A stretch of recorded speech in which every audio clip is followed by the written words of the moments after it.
सर्वप्रथम honourable DDR Deepika Saheb, honourable deputy registrar Rajesh Wavekar Saheb, Shah Saheb, सर्व उपस्थित मंडळी यांना प्रणाम करूया.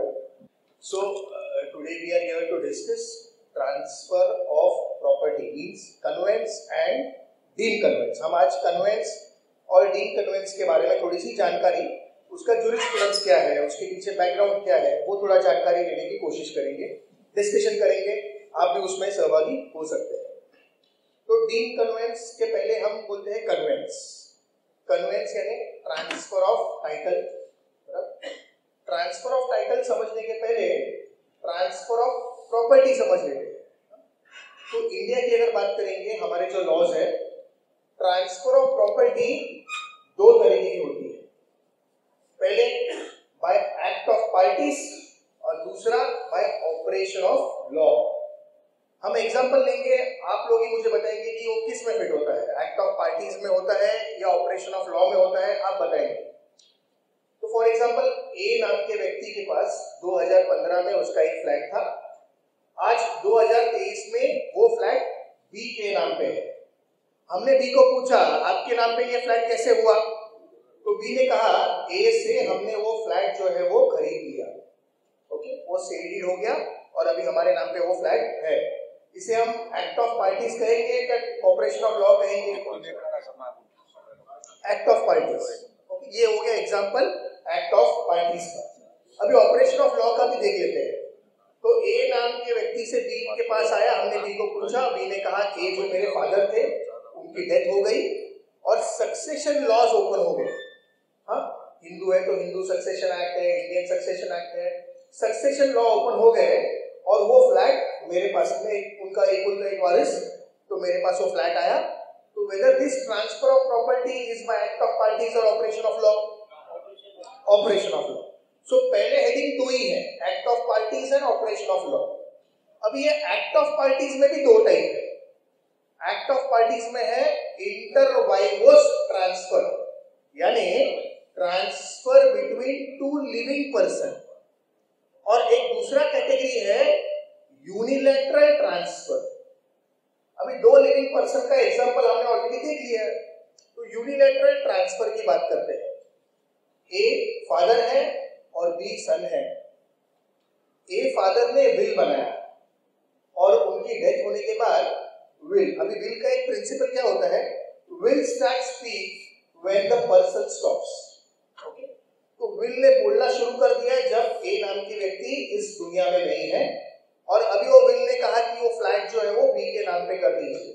Now this is act of parties but unilateral transfer. मतलब जब भी ट्रांसफर हुआ तभी एक ही व्यक्ति था, बी नाम का व्यक्ति हयात था, ए नाम के व्यक्ति ऊपर स्वर्ग में बैठे थे.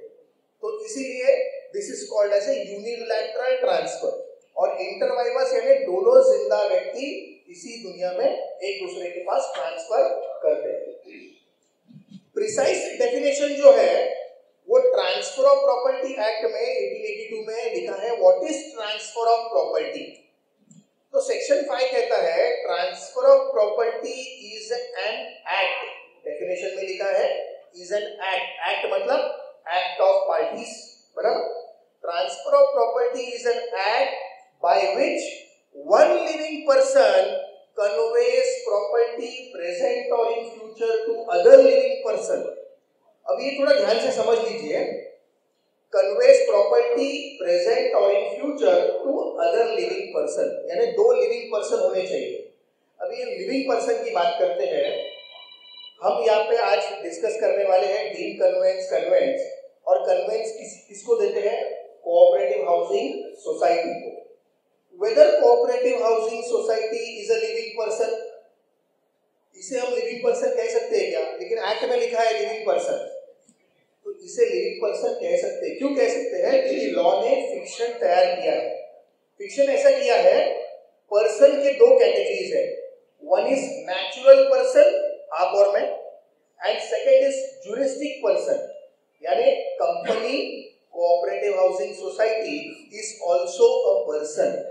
इसीलिए वो लिविंग पर्सन के कैटेगरी में बैठते हैं. हमारे जैसे अपार्टमेंट भी फॉर्म होते हैं, कंडोमिनियम आपने सुना होगा, अपार्टमेंट्स कई सारे होते हैं। Whether apartment association is a living person? Answer is no. Apartment association living person नहीं है, और इसीलिए कोऑपरेटिव हाउसिंग सोसाइटी का बेनिफिट इसलिए मिलता है ताकि वो एक पर्सन के कैटेगरी में आता है। It's a legal entity, legal organisation.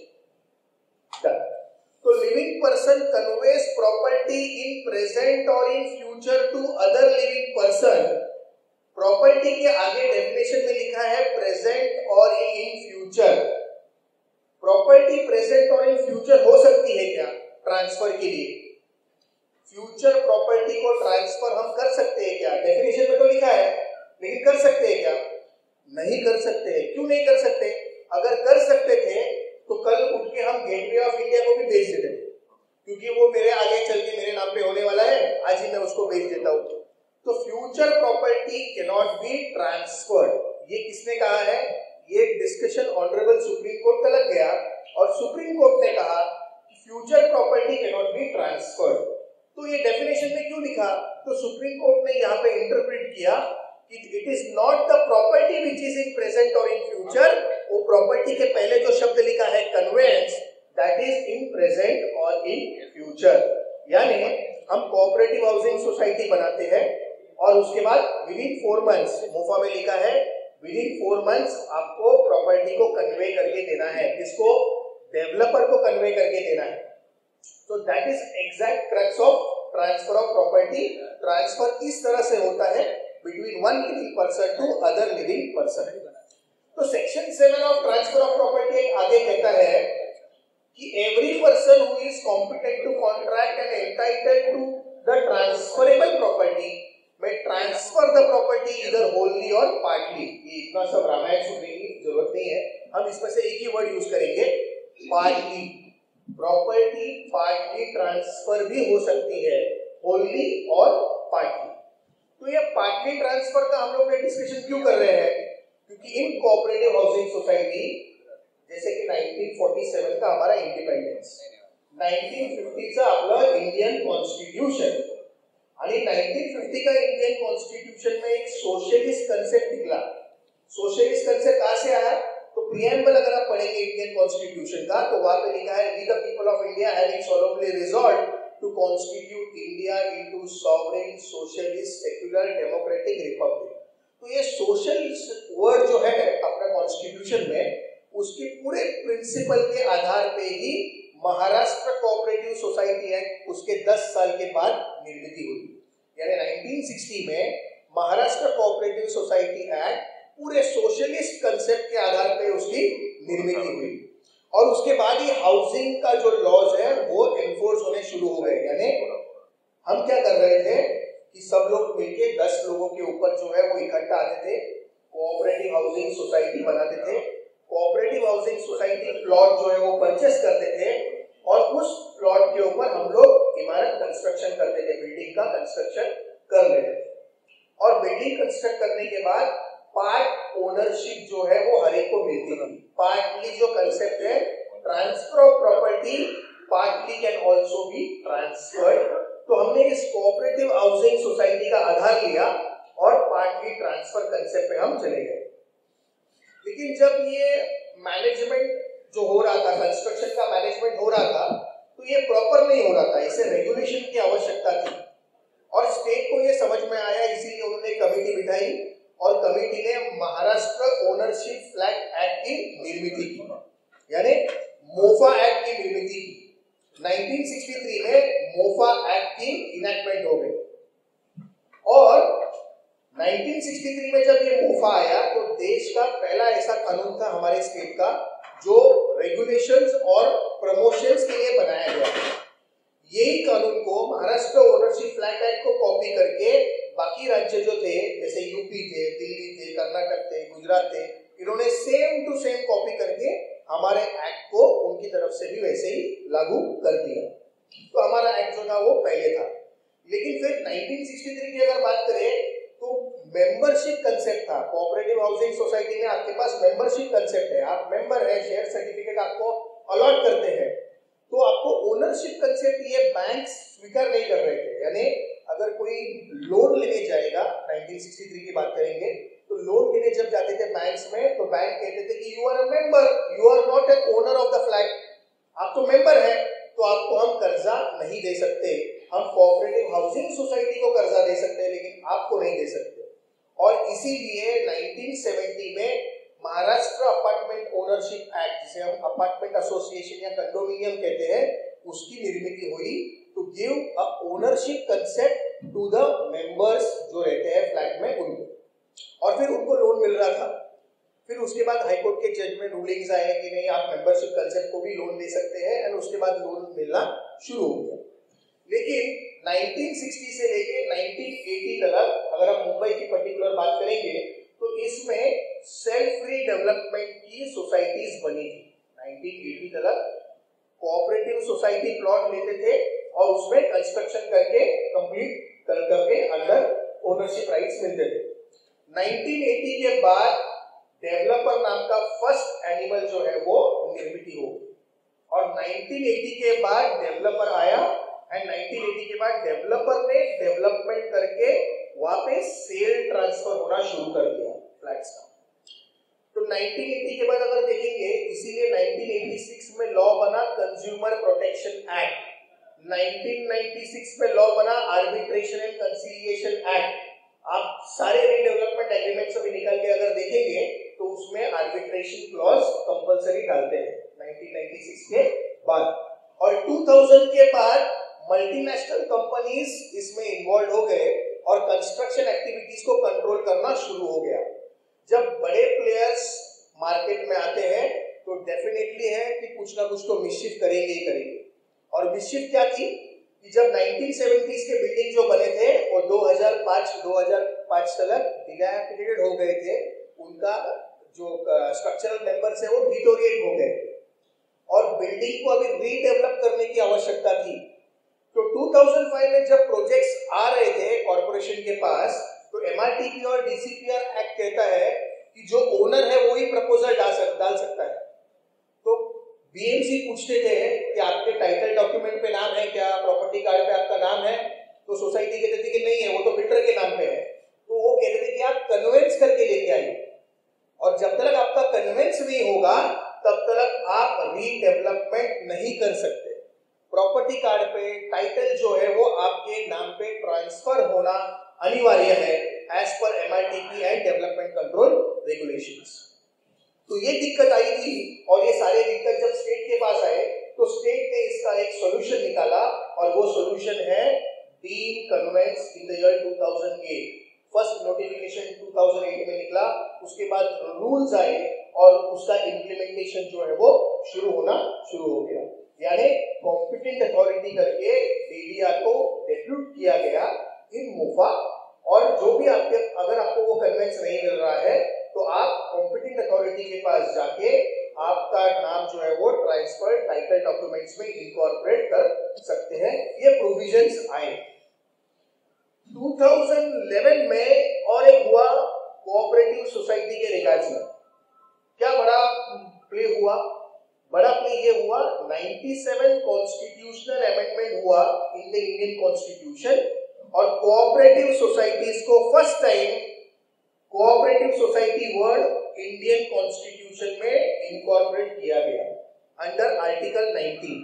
तो अगर आप देखेंगे अभी आर्टिकल 19 को ओपन करेंगे, formation of cooperative society is now your fundamental right.